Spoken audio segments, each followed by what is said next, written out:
Right, let's start with section B, question 9. This first question is on the pH scale. So you can read all this. This is the way that we calculate pH using negative logarithm 10 of the H plus concentration. Okay, so obviously the more H plus, the higher the H plus concentration, the lower your pH will be, since it's a negative logarithm function, right?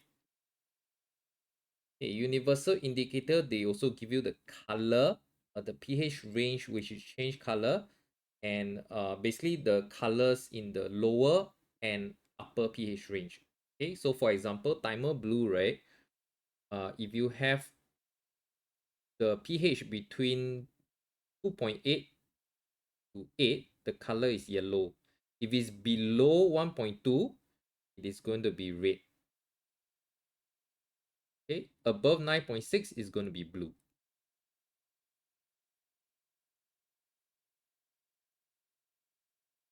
Okay, so first question, using ideas about subatomic particles, why is hydrogen ion also known as a proton? Okay, so literally subatomic particles, the only one that you know, electrons, neutron, and proton. So basically, if you think about hydrogen, right, H plus ion, it only has one proton. It doesn't have any neutron, also has its electrons removed. So it ends up with 0 electron. So that's why we also known hydrogen as a proton, hydrogen ion. Okay, so what this table did was it actually took the concentration and applied the negative log function for you already. So you have a whole list of pH value based on the concentration of H plus. The first question asks you to determine H plus, the pH of a sample of 0.025 mole per dm cube of sulfuric acid. So since sulfuric acid produces 2 H plus, right, you just need to multiply this by 2 to get the total concentration of H plus ion.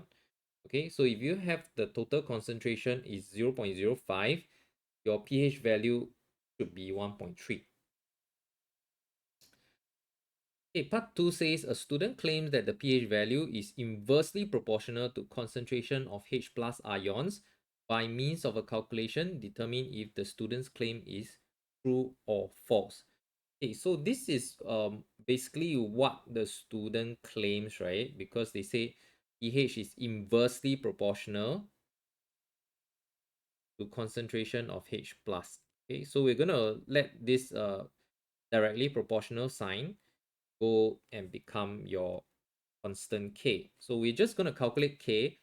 If we have the same value of k using two data sets, right, then of course what the student claim will be correct.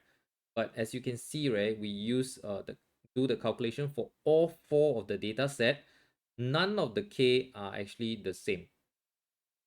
Right, so it means that the student's claim is false.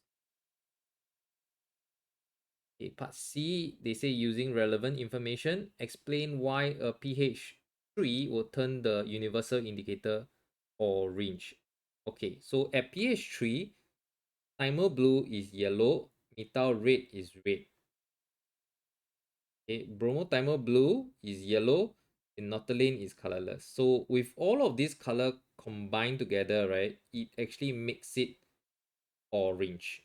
Okay, with only yellow and red present, mixing it up will make orange. Okay, red and yellow make orange. Okay, next up, a student perform a titration using dilute HCl and NaOH. Figure 9.1 shows how the pH change. The equivalence point occur at pH 7. Okay, so this is where a complete neutralization happen. Okay, so they gave a whole range of criterias, right? So that to qualify a indicator, right? So they want you to explain whether universal indicator fulfills the criteria for the titration experiment above. It has a narrow pH range which is change color, does not fulfill, because the pH range which you change color is like a 1.2 to 10.5, right? So it doesn't fulfill. As a distinctive color change, of course, it also doesn't fulfill because there's more than two colors or multiple colors, right? So it doesn't fulfill.